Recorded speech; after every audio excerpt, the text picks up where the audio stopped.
നമസ്കാരം. Big boss season 7ൻ്റെ പുതിയൊരു promo വന്നിട്ടുണ്ട്. ലാലേട്ടൻ കുറച്ച് കലിപ്പിലാണ്. അകത്തേക്ക് കയറാമോ എന്ന് ചോദിച്ചുകൊണ്ടാണ് ലാലേട്ടൻ സംസാരിച്ചു തുടങ്ങുന്നത് തന്നെ. വീട്ടിൽ കയറ്റാൻ പറ്റാത്ത ആരൊക്കെയോ ഉണ്ട് എന്ന് പറയുന്നത് കേട്ടല്ലോ എന്നുകൂടെ ലാലേട്ടൻ പറയുന്നുണ്ട്. ഈ പറഞ്ഞത് എന്തിനെക്കുറിച്ചാണെന്ന് കൂടുതലൊന്നും പറയേണ്ടതില്ലല്ലോ. കഴിഞ്ഞ ദിവസം ലക്ഷ്മി ആദില നൂറയെക്കുറിച്ച് പറഞ്ഞ കാര്യങ്ങളാണ് ലാലേട്ടൻ ഇപ്പോൾ ഈ പ്രൊമോയിൽ പറഞ്ഞിരിക്കുന്നത്. കൂടാതെ ഒനിയൽ പ്രശ്നവും ലാലേട്ടൻ ഈ പ്രൊമോയിൽ പറയുന്നുണ്ട്.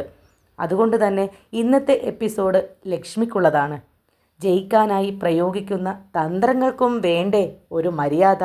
തെറ്റ് ആര് ചെയ്താലും ഞാൻ അവരെ പിടികൂടും എന്ന് ലാലേട്ടൻ പറയുന്നുണ്ട്. മാത്രമല്ല ഈ പ്രൊമോയിൽ ഒരു ഹിൻഡുണ്ട്.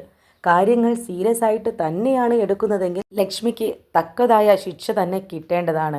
വീക്കെൻഡ് എപ്പിസോഡിലെ കൂടുതൽ വിശേഷങ്ങളുമായിട്ട് വരാം. ചാനലൊന്ന് സബ്സ്ക്രൈബ് ചെയ്ത് ലൈക്ക് ചെയ്ത് സപ്പോർട്ട് ചെയ്യണേ.